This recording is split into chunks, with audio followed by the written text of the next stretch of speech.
काली और गोरी बहन का एक पति। सुनते हो भाग्यवान, अरे कहाँ हो, जल्दी से यहाँ आओ। अजी क्या बात है, बड़े खुश लग रहे हैं। खुशी की तो बात है लक्ष्मी, मैं जहाँ लड़का देखने गया था उन्होंने हमारी मेघा को पसंद कर लिया है। लड़का कद काठी से बड़ा ही अच्छा है, घर द्वार भी अच्छा खासा है। तभी लक्ष्मी हिचकिचाकर पूछती है, अजी आपने उन्हें हमारी मेघा के रंग के बारे में तो बताया? सब बताया है लक्ष्मी, मगर अंजना जी बड़ी ही भली औरत है, उन्हें हमारी मेघा पसंद है। अरे हमारी बच्ची में कोई खोट थोड़ी है, हीरा है हीरा। अब हमारी बिटिया की डोली उठेगी। बाबूजी पानी। तभी हरीश उसके सर पर हाथ रखकर कहता है, मेघा बेटी तू खुश तो है ना? लड़के की तस्वीर भी लाया हूँ, देखेगी नहीं? तभी मेघा आलोक की तस्वीर देखकर कहती है, एकदम आप जैसे हैं बाबूजी। दरअसल मेघा का रंग बड़ा ही सांवला था, जिस वजह से रिश्ते वाले उसे देखते ही ठुकरा कर चले जाते थे। मगर फिर से मेघा के मन में अब सपने सजने लगते हैं। अब शादी की तैयारियां भी शुरू हो जाती हैं। बड़ी धूमधाम से मेघा आलोक की शादी हो जाती है।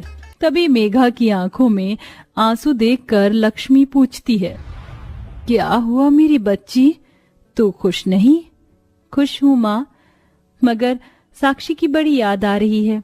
वो होती तो जूता चुराई की रस्म करती।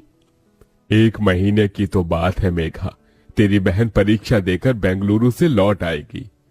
तभी अंजना मेघा को हंसाने के लिए कैमरे वाले से कहती है, कैमरामैन जल्दी फोकस करो और मेरे बहू बेटे की अच्छी तस्वीर खींचना। सर आप दोनों जरा करीब आइए। इतना ठीक है? थोड़ा और।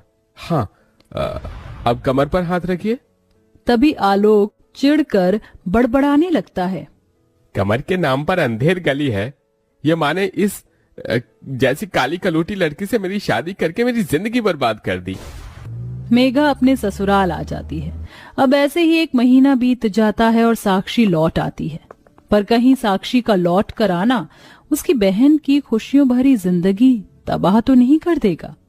अगले दिन साक्षी के साथ मेघा के माँ बाप उससे मिलने आते हैं। तभी मेघा साक्षी के गले लग जाती है। साक्षी मेरी बहन, ओ ये तो पिकाचू की तरह चिपक रही है। अंजना जी, दामाद जी नहीं दिख रहे।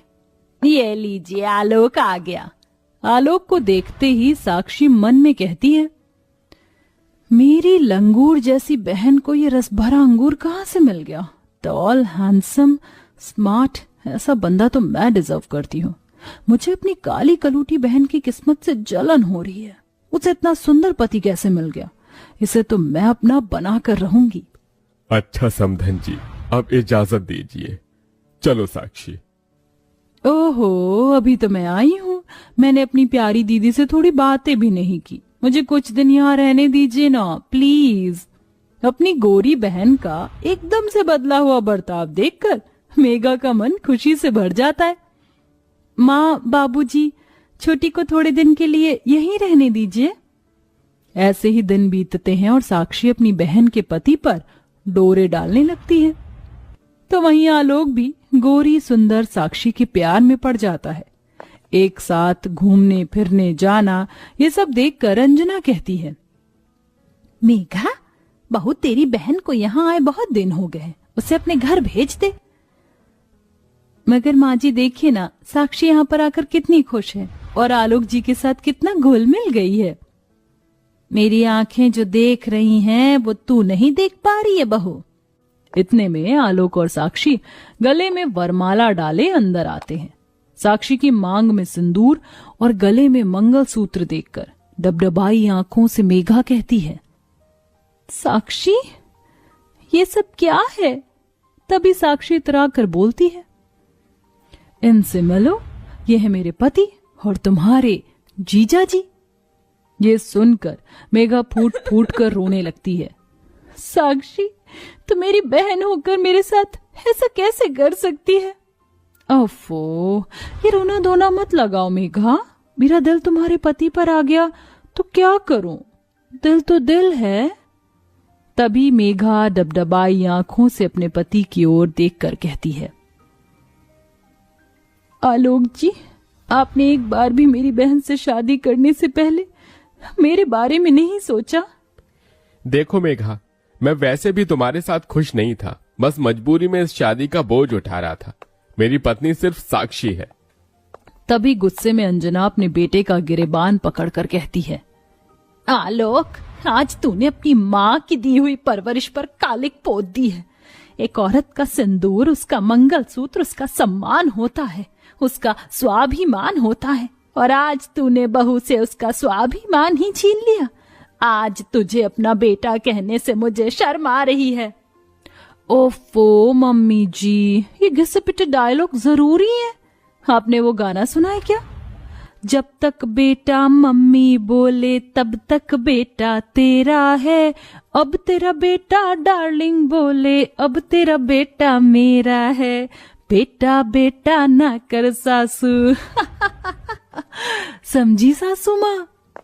साक्षी अपनी बहन के सामने से आलोक का हाथ पकड़कर उसे कमरे में लेकर चली जाती है और बेचारी मेघा वहीं बैठकर रोती रह जाती है।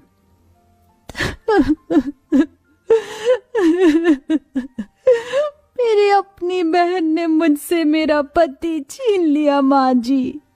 आलोक जी ने एक बार भी मेरे बारे में नहीं सोचा। क्या मैं इतनी बुरी हूँ? नहीं बहू, तू तो हीरा है हीरा, मगर हीरा सबकी किस्मत में नहीं होता। एक ना एक दिन तेरा पति लौटकर तेरे पास आएगा, शायद तेरे सतीत्व की परीक्षा है। दिन बीतते जाते हैं। आलोक मेघा को भुलाकर साक्षी के साथ खुश रहता है। आलोक, और कितनी देर लगाओगे? वो मूवी स्टार्ट हो जाएगी और हीरो की एंट्री मिस हो गई ना तो मैं नहीं देखूंगी। अरे मेरी प्यारी जाने मन, मुंह क्यों सुजा रही हो? चलो चलो बाहर आ जाओ, मैं गाड़ी स्टार्ट करता हूँ। तभी साक्षी अपनी बहन की ओर देखकर कहती है, सच कहूं तो मुझे तुम्हें देखकर तरस आता है। पता है मेघा, तुम ना उस खोटे सिक्के की जैसी हो जो कहीं नहीं चलता, और मेरा गोरा रंग उस हीरे के जैसा जिसे सब पाना चाहते हैं। तभी तो तुम्हारा पति मुझ पर लट्टू हो गया। ये बोलकर साक्षी चली जाती है। वहीं दुख मन से तुलसी में जल देकर मेघा टूटे मन से गाती है, मैं तुलसी तेरे आंगन की, कोई नहीं मैं तेरे साजन की। बहू, संभाल खुद को। मैं समझ सकती हूँ इस वक्त तेरे मन पर क्या बीत रही है। ऐसे ही दिन बीतते जाते हैं। आलोक साक्षी की हर ख्वाहिश को पूरा करता, वहीं मेघा अपने पति के एक प्यार भरी नजर के लिए भी तरसती रहती। तभी एक दिन मेघा मंदिर में पूजा करते हुए रोती है, हे माता सीता, मेरा भाग्य इतना दुख भरा क्यों है? मेरी अपनी बहन मेरी सौतन बन गई। मेरी सिंदूर की लड़ाई अपनी बहन से है। मैं क्या करूं माँ, मैं क्या करूं? दुख मन से मेघा अपने आंसुओं से राम सीता के पांव धोने लगती है। तभी पूजा का फूल उसकी झोली में आकर गिरता है और एकदम से मेघा को उल्टी आती है। बहू, तो ठीक तो है? पता नहीं माँ जी कच्चा सा हो रहा है। ये सुनकर अंजना खुशी भरे आंसुओं से कहती है, तेरे राम सीता ने तेरी सुन ली बहू। तेरे टूटे रिश्ते को जोड़ने वाला इस दुनिया में आने वाला है। तभी साक्षी ये सुन लेती है और बौखलाकर आलोक से पूछती है, आलोक, ये मैं क्या सुन रही हूँ? तुमने तो मुझसे कहा था कि तुमने कभी मेरी बहन को छुआ ही नहीं। तो यही सच है साक्षी, तुम्हारी बहन झूठ बोल रही है। ये मेरा बच्चा नहीं है। बस कीजिए, और कितना झूठ बोलेंगे आप? अब तक तो मैंने नहीं सोचा था कि मैं अपने हक के लिए लड़ूंगी, मगर अपने बच्चे के लिए एक शब्द नहीं सुनूंगी मैं। तभी रोते हुए साक्षी आलोक से कहती है, आलोक, मेरी कसम खाकर यही बात कह दो कि ये बच्चा तुम्हारा नहीं। तभी एकदम से हाथ हटाते हुए आलोक कहता है, ये मेरा बच्चा है। तभी साक्षी आलोक का गिरेबान पकड़कर उसे झकझोरते हुए कहती है, इतना बड़ा फरेब, इतना बड़ा धोखा क्यों किया तुमने मेरे साथ? जवाब दो। मैं बहक गया था साक्षी, मुझे हमेशा से सुंदर बीवी चाहिए थी। जब मैंने तुम्हें देखा तो क्या सही था क्या गलत समझ ही नहीं आया। आज समझ में आया कि जब कोई अपना धोखा देता है तो कैसा लगता है। मैं जानती हूं मैंने जो पाप किया है वह माफी के काबिल नहीं, मगर अपनी छोटी बहन को माफ कर दो। साक्षी मेरी बहन। मेघा उसे गले लगा लेती है और अपनी बहन को माफ कर देती है, जिसके बाद साक्षी अपनी बहन और उसके पति की जिंदगी से हमेशा के लिए चली जाती है।